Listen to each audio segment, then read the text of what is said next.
En el nombre del Padre, del Hijo y del Espíritu Santo. Amén.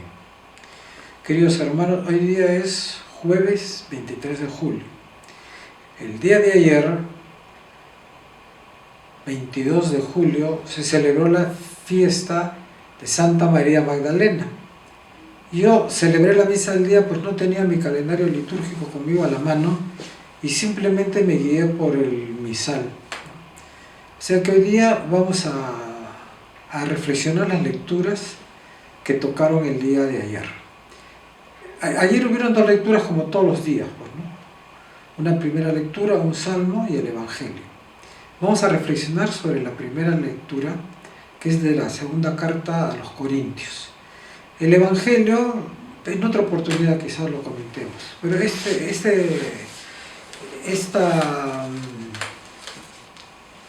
la primera lectura de la carta a los Corintios, la segunda carta a los Corintios, es muy interesante para la época que estamos viviendo. Así dice la lectura. Es de la segunda carta a los Corintios, capítulo 5, versículo del 14 al 17. El amor de Cristo nos urge al considerar que si Él murió por todos, entonces todos han muerto. Él murió por todos para que los que viven no vivan ya para sí mismos, sino para Él, que por ellos murió y resucitó. Así que nosotros no miramos ya a nadie con criterios humanos. Aún en el caso de que hayamos conocido a Cristo personalmente, ahora debemos mirarlo de otra manera. Toda persona que esté en Cristo es una creación nueva. Lo antiguo ha pasado, lo nuevo ha llegado. Todo es obra de Dios que nos reconcilió con Él en Cristo y que a nosotros nos recomienda el mensaje de la reconciliación.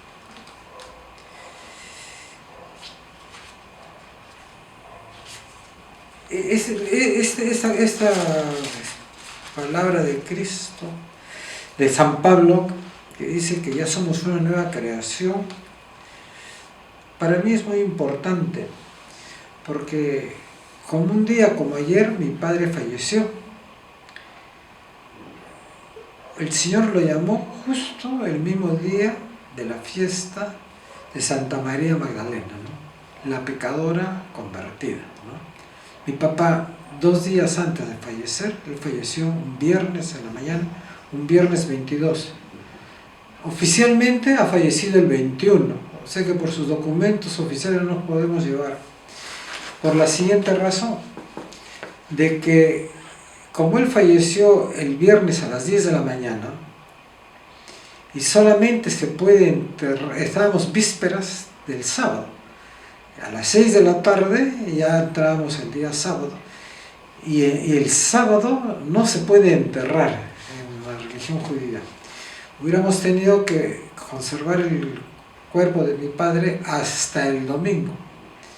Entonces se hizo una partida de función como que si él hubiera fallecido el día 21 a las 10 de la mañana, a las 10 de la mañana del viernes ya había cumplido las 24 horas que requiere la ley, y ahí nomás a las 3 de la tarde ya estábamos de regreso en la casa de haber enterrado a mi papá. Pero 2 días antes él rezó conmigo el Padre Nuestro y le pidió perdón al Señor, ¿no? Para mí fue muy importante esa experiencia, porque mi papá fue llamado el mismo día de la fiesta de Santa María Magdalena, ¿no? Esos son los signos que uno debe aprender a ver. ¿Por qué el Señor esperó hasta ese día para recogerla a mi papá? Porque mi papá entró en agonía prácticamente desde el martes. El martes fue el último día que él ya tuvo conciencia. El día martes en la noche, el hermano de mi mamá, que era médico, porque ya también falleció, me dijo: yo soy el que voy a firmar la partida de función de tu papá. O sea, ya se esperaba, ¿no? Su hermano que vivía en Venezuela vino al Perú, ya todo era una espera, y el Señor me dio este signo, ¿no? De que él el día viernes, en la fiesta de María Magdalena, el Señor lo ha recogido después de él haberse reconciliado con el Padre, ¿no? Que es lo que nos dice acá esta carta de San Pablo, ¿no? Que en Cristo, Él con su muerte y resurrección nos ha reconciliado con el Padre, y que ya no debemos de pensar como personas, no debemos de relacionarnos ya en términos humanos, dice también San Pablo, ¿no? Y es así como yo aprendí a relacionarme a raíz de la fecha que mi papá fallece, ¿no?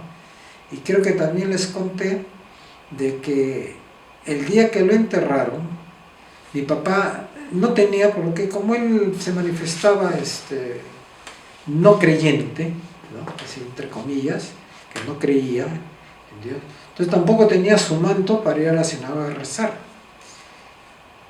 Y en la desesperación, mi mamá, por cumplir con los requisitos, me viene a buscar a mí y me dice: me están pidiendo el manto de tu papá, el talit, se llama talit, se llama. Y tu papá no tiene, no sé qué hacer, ¿qué voy a decir? Entonces yo le dije, yo pensando en mi mamá, no pensando en mí, sino pensando en ella, que la veía tan nerviosa, pobrecita, con todas estas cosas, ella siendo católica, convertida al judaísmo, yo la veía que estaba totalmente desesperada, ella la veía como si estuviese en una tempestad que no sabía qué hacer. Entonces le dije, para su tranquilidad, agarra mi talit y entrégalo y dile que es el de mi papá. Entonces, cuando hemos regresado, a mi papá le enterraron con el talit, con mi talit, con el que yo hice mi bar mitzvah, ¿no? Y hemos ido al cementerio, hemos estado antes de las 3, ya estábamos de regreso en la casa, ¿no? Ahí es donde yo aprendí a conocer por qué cuando dicen que si en un pueblo no te reciben, sacúdete el polvo de los pies, porque cuando uno sale del cementerio, uno se sacude el polvo del cementerio para no llevar a la casa restos del cementerio, ¿no?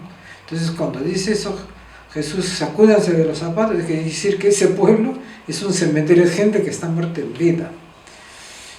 Llegamos a la casa y yo hice esta reflexión: si en este momento, o a partir de ahora, a mí el Señor me llama, yo todavía era judío, no pensaba en bautizar, ¿con qué talit me van a enterrar a mí?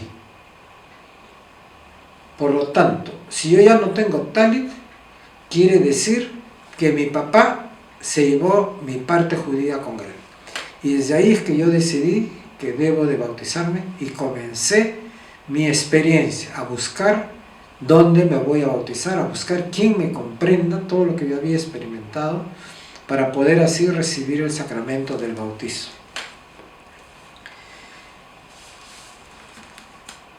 Acá dice San Pablo a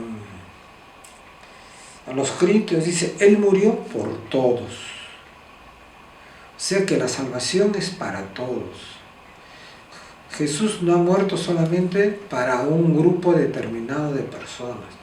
No ha pasado la pasión, la cruz, y ha resucitado para un grupo determinado de personas. Recordemos bien eso. Él ha pasado la cruz y ha muerto por la humanidad entera, por la humanidad entera. Eso quiere decir de que cualquier persona que no sea bautizada, pero lleve una vida adecuada, viviendo sin él saberlo evangélicamente, por así decirlo, ¿no?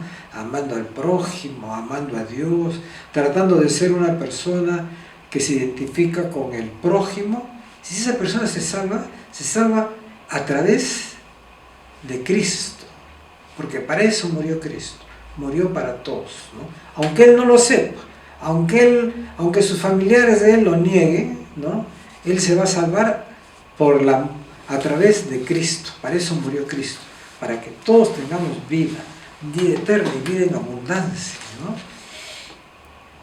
Tenemos que tener presente entonces de que acá la palabra muerte debemos encontrarle un sentido de vida, porque el que ha muerto dice,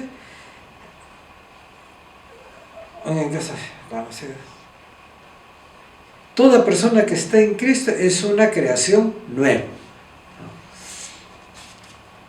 Por lo tanto, si Él murió para todos, y más aún nosotros que somos bautizados y que por el bautismo hemos sido incorporados a Cristo, ya somos criatura nueva. Y ya no debemos de ver las cosas con ojos humanos, con criterios humanos, ¿no? Es, si se puede decir, obligación de cada un bautizado, ¿no? Tratar de vivir en Cristo y no vivir con criterios humanos. Debemos de mirar las cosas, dice ya, de otra manera. ¿Podremos hacerlo? ¿Podrá el hombre mirar las cosas de otra manera? Eso quiere decir ya no con criterios humanos, sino con criterios divinos. Y digo la palabra criterios divinos, aunque eso nos parezca una cosa muy, muy etérea, ¿no? Es etéreo la divinidad en la medida en que uno no quiere tener experiencia con lo divino. Pero en la medida que uno tiene experiencia con lo divino, la vida con Cristo es pura experiencia, ¿no? Es como un laboratorio donde todo se hace, ¿no? Porque muchas veces algunas personas le dicen, no, padrecito, como usted es padrecito, usted está muy cerca del Señor. No es porque uno es padrecito, está cerca del Señor. Una cosa es que uno lo han ordenado para que el pueblo de Dios sepa que a través de esa persona que está ordenada sacerdote, los sacramentos tienen validez. Solamente para eso, francamente, el sacerdote ha sido ordenado para poder impartir los sacramentos a las personas, ¿no? Y ha sido llamado no por sus cualidades humanas, sino porque Dios ha querido llamarlo. Recuerden ustedes los apóstoles, ¿quiénes eran los apóstoles, no? Mateo, cobrador de impuestos, hoy día la SUNAT, ¿no? Pedro, un pescador, que de repente ni sabía leer ni escribir, ¿no? Era un pescador simplemente. Y así fueron llamados a todos los apóstoles. Ninguno fue llamado por sus conocimientos, ¿no? Es más, ¿no? A los sabios y entendidos, dice el Señor, no les he dado a conocer los misterios arcanos de Dios, ¿no? Han sido los sabios, los fariseos, ¿no? Los entendidos, los que siempre han estado persiguiendo a Jesús.